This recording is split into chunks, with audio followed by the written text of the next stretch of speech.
ठीक है, तो लास्ट क्लास में हम लोग डिस्टेंस एंड डिस्प्लेसमेंट में देख लिए थे कि क्या डिफरेंस था। डिस्टेंस कभी जीरो नहीं हो सकता है और कभी नेगेटिव नहीं हो सकता है। डिस्टेंस क्या होता है? जिस पाथ से चल कर गया है उसकी लंबाई। अगर कोई सीधा ही चल के चला गया तो डिस्टेंस और डिस्प्लेसमेंट दोनों बराबर हो जाएगा। जबकि डिस्प्लेसमेंट हम लोग क्या देखें कि डिस्प्लेसमेंट जीरो भी हो सकता है, नेगेटिव भी हो सकता है और पॉजिटिव भी हो सकता है। ठीक है ना? जैसे इस पर एक क्वेश्चन करते हैं, find distance and displacement. Find distance and displacement. जैसे कि सपोज दैट कि हम ऐसे गए, ये 40 मीटर है, ए से बी गए, फिर बी से सी गए, ये आपका ये भी 40 मीटर है, फिर सी से डी गए, ये आपका 20 मीटर है, और फिर डी से ई गए। ठीक है ना? और ये 20 मीटर है। ओके, तो बताइए कि डिस्टेंस कितना हुआ, डिस्टेंस कितना चला। तो डिस्टेंस हो जाएगा 40 40 40 40 प्लस 40 प्लस 20 प्लस 20। डिस्टेंस हो जाएगा 40 meter plus 40 meter plus 20 meter plus total कितना हो गया ये 120 मीटर, है ना? लेकिन डिस्प्लेसमेंट पूछा जाए तो क्या होगा? डिस्प्लेसमेंट क्या होता है बताइए? डिस्प्लेसमेंट होता है इनिशियल और फाइनल का लाइन ज्वाइनिंग। इनिशियल ये था मेरा और फाइनल क्या है? ये है, तो इसको मिला दीजिएगा, यही मेरा क्या होगा? डिस्प्लेसमेंट। अब सोचिए ये कैसे निकलेगा? ये निकलेगा कि अगर ये 40 है और ये 20 है, ये 20 है और ये 40 है, तो ये वाला कितना होगा? तो ये 20 होगा ना, और ये 20 है तो ये 20 हुआ, तो ये भी 20 हुआ, यानी कि यहां से यहां तक 20 हुआ और यहां से यहां तक 20 हुआ। हुआ कि नहीं हुआ? बोलिए, इतना समझने में कोई दिक्कत है? अब ये एक राइट एंगल ट्रायंगल हो गया, राइट एंगल ट्रायंगल का ये हाइपोटेनस हो गया, तो यही ना डिस्प्लेसमेंट है। यानी कि डिस्प्लेसमेंट इक्वल टू क्या हो जाएगा? रूट ओवर 20 का स्क्वायर प्लस 20 का स्क्वायर। कितना हो जाएगा बताइए? 400 प्लस 400 कितना हो गया बताइए? 400 दो बार है, तो 400 का हो जाएगा। इसको ऐसे भी लिख सकते थे हम, 2 इंटू 20 का स्क्वायर लिख सकते थे कि नहीं? तो 20 का स्क्वायर रूट में है तो 20 बाहर आ गया, रूट 2 मीटर। रूट 2 का वैल्यू 1.41 होता है, तो 20 रूट 2 को क्या लिख सकते हैं? 20 इंटू 1.41 मीटर। 2 एकम 2 4 8, यही ना होगा? 28.20 मीटर। क्लियर? क्या एक और क्वेश्चन कराते हैं, इसको नोट करिए पहले।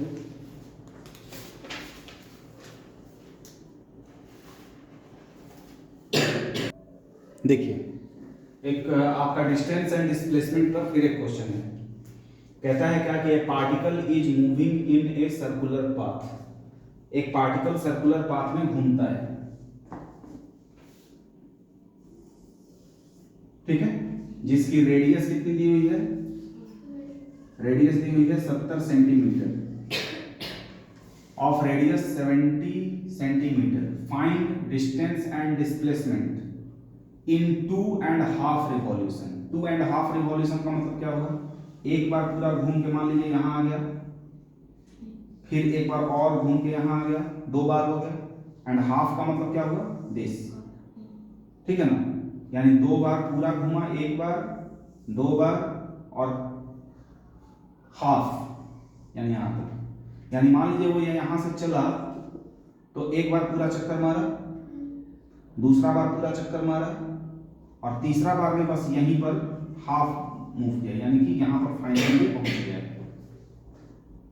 और इसकी रेडियस कितनी है? रेडियस है 70 सेंटीमीटर।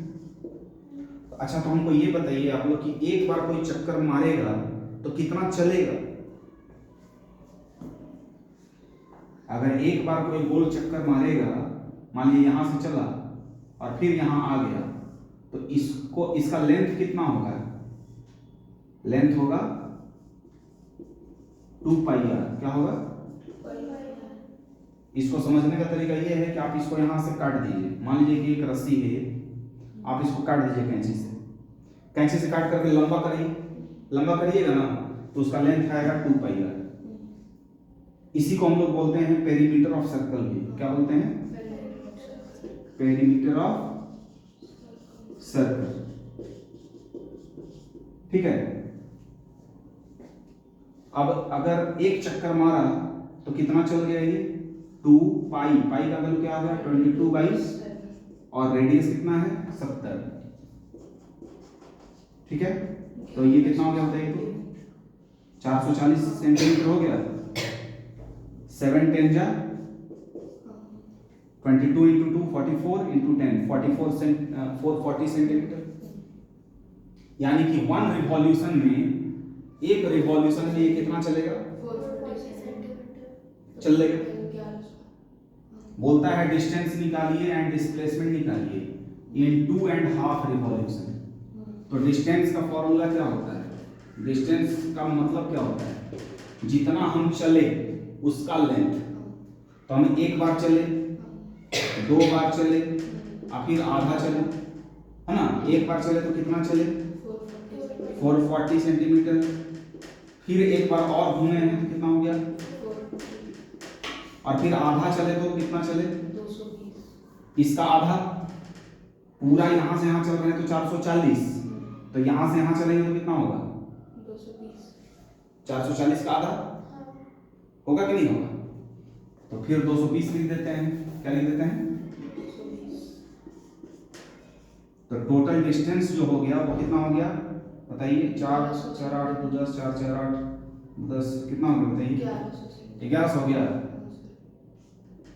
1100 सेंटीमीटर।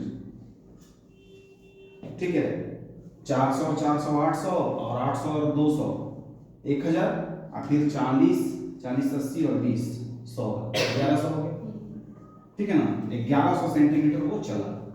अच्छा डिस्प्लेसमेंट बताइए, 440। डिस्प्लेसमेंट कितना होगा? डिस्प्लेसमेंट क्या कहता है? इनिशियल और फाइनल का दूरी स्ट्रेट लाइन से। तो मान लीजिए कि आप यहां से चले, 2 बार चक्कर मारे, 1 चक्कर 2 चक्कर और फिर हाफ, यानी आप एकदम यहां पर आ गए। यानी मेरा इनिशियल ये है और फाइनल ये है। तो यहां से यहां तक की दूरी क्या होगी बताइए? रेडियस कितना है? 70 सेंटीमीटर। 70 सेंटीमीटर यानी कि कितना हो गया? 140 सेंटीमीटर। कोई दिक्कत क्या है?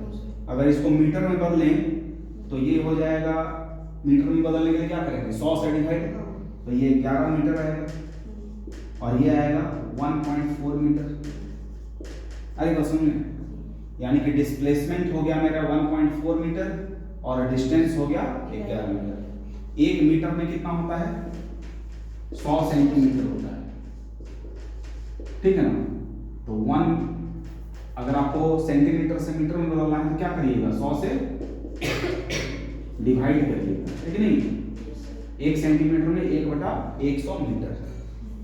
ठीक है, नोट कर लीजिए सर।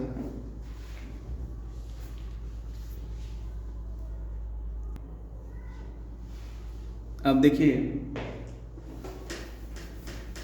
अगर मान लीजिए कि एक चक्कर मार के वहीं आ जाता है तो डिस्प्लेसमेंट 0 हो जाएगा। सीखने के लिए मान लीजिए कोई 1 रिवॉल्यूशन कोई किया था ना, तो एक रिवॉल्यूशन में डिस्टेंस कितना होगा? एक रिवॉल्यूशन में डिस्टेंस कितना होगा? 2 पाई आर। और डिस्प्लेसमेंट कितना होगा बताइए?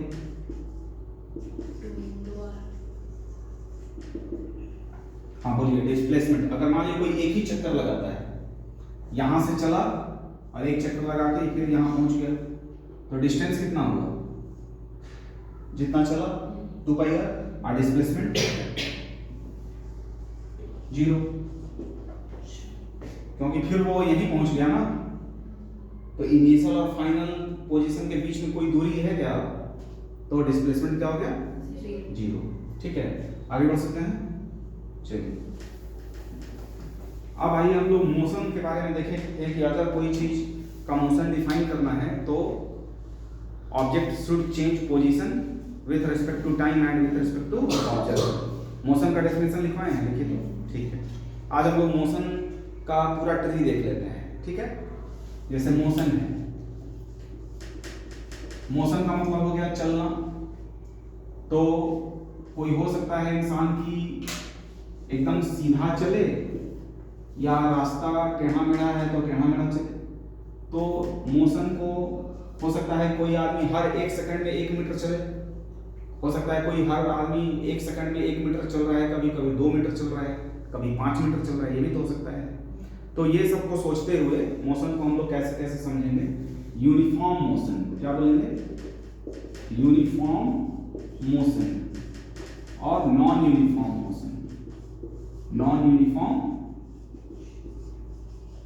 मोशन, यूनिफॉर्म का मतलब कहीं ना कहीं होता है कांस्टेंट। क्या होता है, यूनिफॉर्म का सेंस कहीं ना कहीं क्या चीज से है, कांस्टेंट से। यूनिफॉर्म, यूनिफॉर्म का मतलब है कांस्टेंट। हालांकि इन दोनों में अंतर होता है, यूनिफॉर्म और कांस्टेंट। फिजिक्स की दुनिया में इसका सेंस अलग है, थोड़ा बाद में बताएंगे। लेकिन आप अभी फिलहाल के लिए यूनिफॉर्म और कांस्टेंट को मान सकते हैं कि सेम ही वो चीज है। और नॉन यूनिफॉर्म का मतलब हो गया वेरिएबल, है ना। नॉन यूनिफॉर्म का मतलब क्या हो गया, वेरिएबल, है ना, जो बदल रहा है। यूनिफॉर्म मोशन को आप दो भागों में बांट सकते हैं, यूनिफॉर्म स्पीड और uniform velocity. Uniform velocity. Non uniform को भी आप दो भागों में बांट सकते हैं, क्या है, नॉन यूनिफॉर्म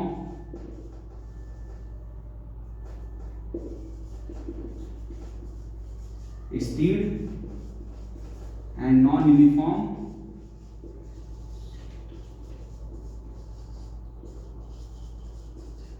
वेलोसिटी। ठीक है, अब यहां पर आपको समझाते हैं यूनिफॉर्म मोशन का मतलब क्या होता है कि कोई चीज चल रहा है लेकिन किस तरह से कि अगर वो 1 मीटर 1 सेकंड में चल रहा है तो अगला 1 मीटर भी वो 1 सेकंड में ही चला होगा, ठीक है ना। यानी equal change in position in equal time interval को क्या बोलते हैं हम लोग, यूनिफॉर्म मोशन। यानी कांस्टेंट मोशन है, मान लीजिए कि 5 किलोमीटर चला 1 घंटा में, तो फिर अगला 5 किलोमीटर भी 1 ही घंटा में चलेगा। नॉन यूनिफॉर्म मोशन क्या है, चला 1 सेकंड में 1 मीटर, फिर अगला 1 सेकंड में चल गया 10 मीटर, फिर अगला 1 सेकंड में चल गया 4 मीटर। तो ये हो गया वेरिएबल मोशन, यानी कि नॉन यूनिफॉर्म मोशन। अब देखिए चलने का स्टाइल भी दो तरीके से हो सकता है, या तो आप एकदम सीधा चलें तो डिस्प्लेसमेंट कहलाएगा, यदि आप टेढ़ा मेढ़ा चले तो डिस्टेंस कहलाएगा। इसलिए मोशन को हम दो भागों में बांटेंगे, स्पीड में और वेलोसिटी में, यानी कि uniform speed and uniform velocity. पहले हम आपको स्पीड का मतलब बता देते हैं। स्पीड का मतलब होता है, स्पीड का मतलब होता है total distance travelled divided by total time taken. Speed का मतलब देखिएगा, स्पीड का मतलब है टोटल डिस्टेंस कवर्ड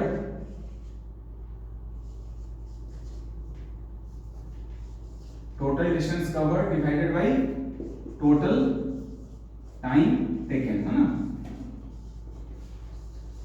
और वेलोसिटी का मतलब क्या होता है, वेलोसिटी का मतलब होता है डिस्प्लेसमेंट बाय टाइम। क्या होता है, डिस्प्लेसमेंट बाय टाइम। आप अपने दिमाग में आपसे सेट कर लीजिए कि जब स्पीड की बात आएगी तो हमको डिस्टेंस देखना है, और जब वेलोसिटी की बात आएगी तो हमको क्या देखना है, डिस्प्लेसमेंट देखना है। Speed by time, speed equal to distance by time कह सकते हैं आप सिंपल वर्ड में, डिस्टेंस बाय टाइम। और वेलोसिटी को आप क्या कह सकते हैं, डिस्प्लेसमेंट बाय टाइम। तो मान लीजिए कि आप मोशन कर रहे हैं, तो मोशन आप हो सकता है कि रास्ता आपका टेढ़ा मेढ़ा हो, ठीक है, टोटल पाथ लेंथ, तो स्पीड वर्ड यूज करेंगे। अगर आप एकदम सीधा चल रहे हैं तो वेलोसिटी यूज करिएगा, ठीक है। अगर आप यूनिफॉर्म स्पीड यानी हर 1 मीटर चल रहे हैं 1 सेकंड में, हर 1 मीटर चल रहे हैं 1 सेकंड में, तो यूनिफॉर्म स्पीड हो गया। अगर आप हर 1 मीटर 1 सेकंड में चल रहे हैं और सीधा चल रहे हैं तो यूनिफॉर्म वेलोसिटी हो गया। नॉन यूनिफॉर्म स्पीड, आप टेढ़ा मेढ़ा चल रहे हैं सबसे पहले, और साथ ही साथ आपका 1 सेकंड में कभी 1 मीटर चल रहे हैं तो कभी 1 सेकंड में आप 5 मीटर चल रहे हैं, कभी फिर 1 सेकंड में आप 10 मीटर भी चल रहे हैं। वेलोसिटी में आ गया यानी कि आपका डायरेक्शन फिक्स हो गया। और यहाँ पर भी आप 1 मीटर 1 सेकंड में चल रहे हैं तो फिर अगला 1 सेकंड में 5 मीटर चलने लग रहे हैं, फिर अगला 1 सेकंड में आप हो सकता है 2 मीटर चलने लग रहे हैं। ठीक है, तो नॉन यूनिफॉर्म यानी वेरिएबल वेलोसिटी। ठीक है ना। तो अभी सबका डेफिनेशन लिखवाएंगे, पहले आप लोग ये मोशन का पूरा ट्री जो है बनाइए।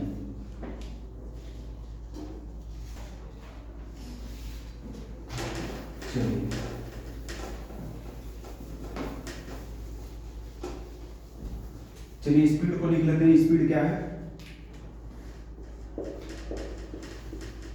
Speed it is defined as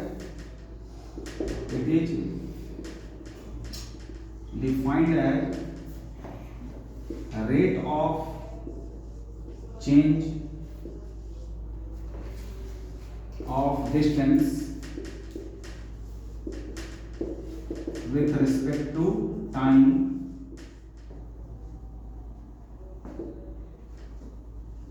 of an object। कोई ऑब्जेक्ट है, it is defined as rate of change of distance with respect to time of an object, है ना। यानी स्पीड को हम लिख सकते हैं, स्पीड को लिख सकते हैं डिस्टेंस डिवाइडेड बाय टाइम। अगर हम स्पीड को v से दिखाते हैं और डिस्टेंस को s से और टाइम को t से, तो v equal to s by t लिख सकते हैं, यानी कि s इक्वल टू हम vt लिख सकते हैं। s इक्वल टू vt का मतलब क्या होगा? Distance equal to speed into time.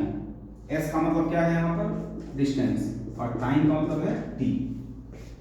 ठीक है, तो हम स्पीड को क्या लिख सकते हैं? Distance by time. ठीक है, अब स्पीड मेरा दो तरह का हो सकता है। यूनिफॉर्म स्पीड कैसा हो सकता है? यूनिफॉर्म स्पीड, और कैसा हो सकता है? Non uniform speed. हो सकता है कि नहीं? Non uniform speed. Uniform speed का मतलब क्या है? Equal change in distances in equal time interval. इसका मतलब क्या है?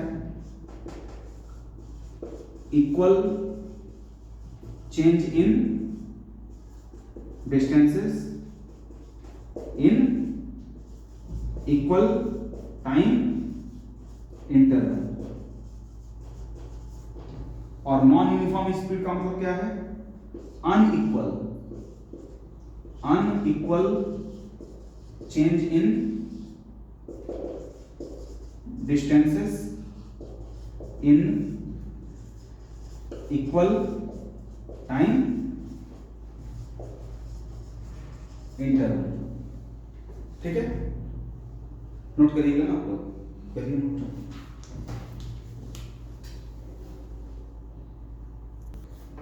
ठीक है,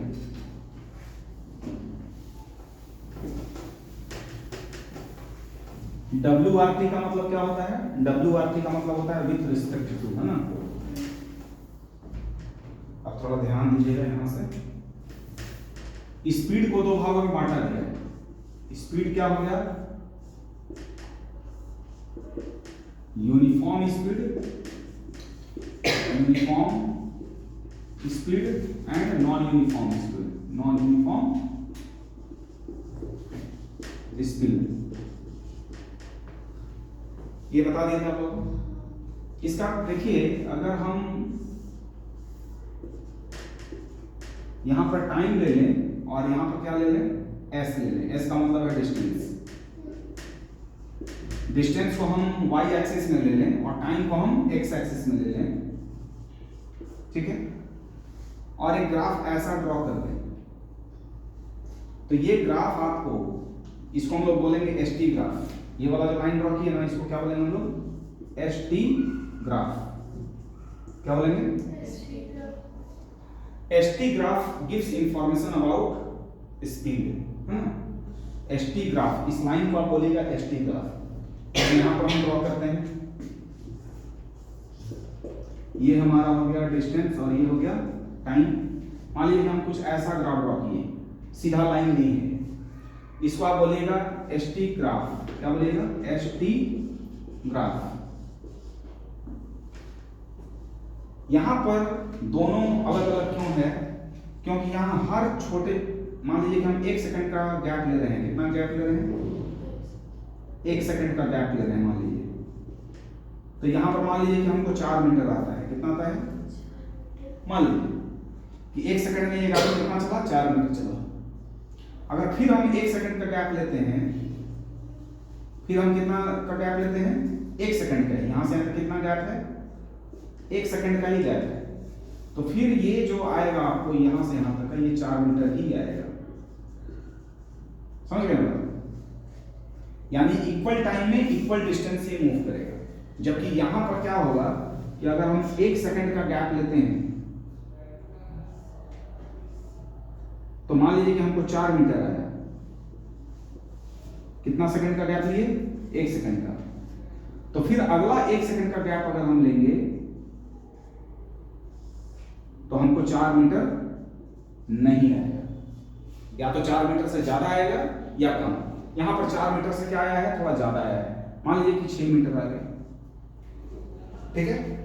तो जब आप एसटी ग्राफ ड्रॉ करिएगा, एस along y एक्सिस लीजिएगा, यानी डिस्टेंस along y एक्सिस, और टाइम अगर आप x एक्सिस में लीजिएगा, और अगर यूनिफॉर्म स्पीड होगा तो वो आपको एक सीधा लाइन ही मिलेगा। वो सीधा लाइन कैसा भी हो, लेकिन आपको सीधा लाइन मिलेगा, कुछ एंगल बनाकर मिलेगा। क्या बनाकर मिलेगा? कुछ एंगल बनाकर मिलेगा। एक इसमें एक्सेप्शन आता है कि सर ये भी तो एक सीधा लाइन आया। देखिए यहां पर देखिएगा, ये इधर टाइम ले लिए और इधर क्या ले लिए? डिस्टेंस।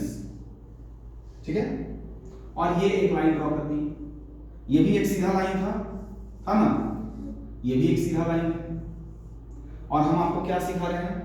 यूनिफॉर्म स्पीड में जब आप डिस्टेंस और टाइम में जब एक ग्राफ ड्रॉ करिएगा तो आपको हमेशा क्या मिलेगा? स्ट्रेट लाइन मिलेगा। किस चीज में? यूनिफॉर्म स्पीड में। यूनिफॉर्म स्पीड में आपको एसटी ग्राफ जो मिलेगा वो क्या मिलेगा? और कुछ एंगल बना के मिलेगा, यानी कि ये एंगल 0 नहीं होना चाहिए।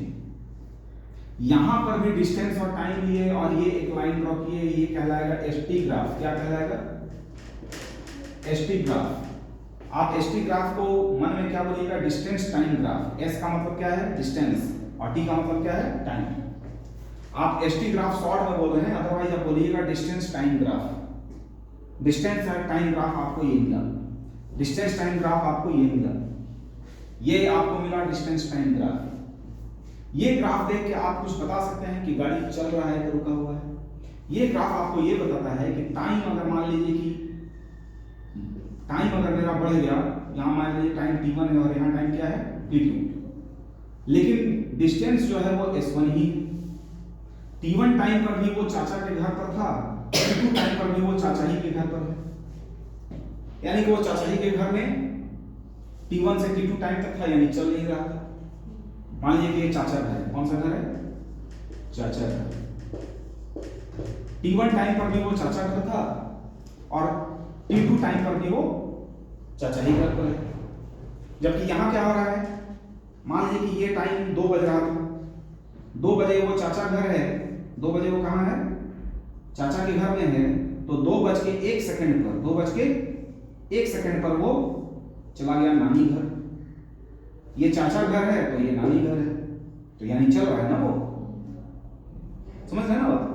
तो यहाँ पर वो स्पीड वर्ड आएगा। यहाँ पर स्पीड है कुछ, यहाँ पर स्पीड क्या है? 0। यहाँ पर स्पीड क्या है? Here speed is 0. Here object is in rest. Here object is in rest. ये ग्राफ आपको बता रहा है कि ऑब्जेक्ट क्या चीज में है? रेस्ट में। ये ग्राफ आपको बता रहा है कि ऑब्जेक्ट यूनिफॉर्म स्पीड से चल रहा है, और ये ग्राफ बता रहा है कि ऑब्जेक्ट नॉन यूनिफॉर्म स्पीड से चल रहा है। कंक्लूजन क्या है? कंक्लूजन ये है कि distance time graph gives information about speed. ठीक है? नोट। तो आप लोग पहले ये बनाइएगा, फिर ये बनाइएगा, ये एक नोट की तरह लिख लीजिएगा, NOT नोट, है ना। ठीक है, यूनिफॉर्म स्पीड के लिए ग्राफ ऐसा होगा, नॉन यूनिफॉर्म स्पीड के लिए ग्राफ ऐसा होगा, सीधा कभी नहीं होगा। और नोट में एक और चीज क्या लिखिएगा, नोट में एक और चीज लिखिएगा, distance time graph, distance time graph gives information about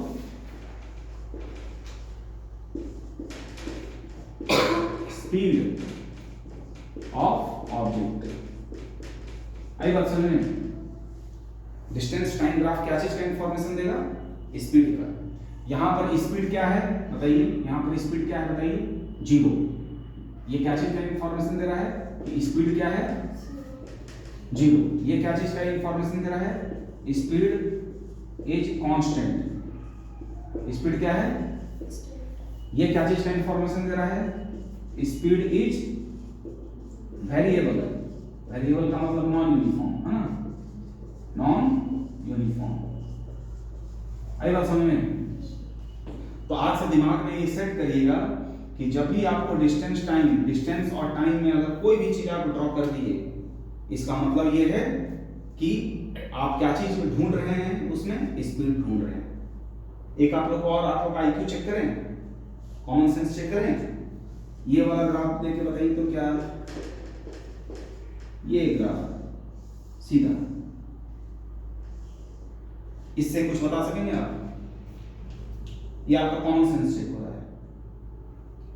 बताइए, गाड़ी चल रही है, रुकी हुई है, या फिर ऐसा ग्राफ संभव नहीं है, नॉट पॉसिबल। 3 ऑप्शन दे रहे हैं, बताइए। गाड़ी चल रही है, गाड़ी चल रही है, गाड़ी रुकी हुई है, या फिर यूनिफॉर्म स्पीड है, नॉन यूनिफॉर्म स्पीड है, या ऐसा पॉसिबल ही नहीं है ग्राफ। देखिए ये संभव नहीं है, बताइए क्यों? मान लीजिए कि 2 बज रहा है, कितना बज रहा है, टाइम कितना हो रहा है, 2 बजे। उसी समय आप रांची में भी हैं और उसी समय आप दिल्ली में भी हैं। ये ग्राफ क्या चीज इंफॉर्मेशन दे रहा है कि टाइम 2 बज रहा है और 2 बजे ही आप रांची में भी हैं और कहाँ हैं। ऐसा पॉसिबल है कि कोई एक ऑब्जेक्ट सेम टाइम पर 2 जगह है? कोई इंसान एक टाइम में कहीं एक ही जगह रह सकता है। तो ये ग्राफ जो है इम्पॉसिबल है। क्या है ये? Impossible graph. क्यों? क्योंकि आप उसको समझाइएगा कि मान लीजिए कि 2 बजे का बात ही आप कह रहे हैं, आप ये जो ग्राफ ड्रॉ किए हैं ये 2 बजे के लिए आप बता रहे हैं, तो टाइम तो 2 ही बज रहा है, लेकिन उसी 2 बजे कोई ऑब्जेक्ट रांची में भी है, उसी समय दिल्ली में भी है। ऐसा पॉसिबल है क्या? तो ये क्या है? Impossible graph. क्लियर क्या? तो सारा चीज आपके नोटबुक में रहना चाहिए, अच्छे से नोट करिए।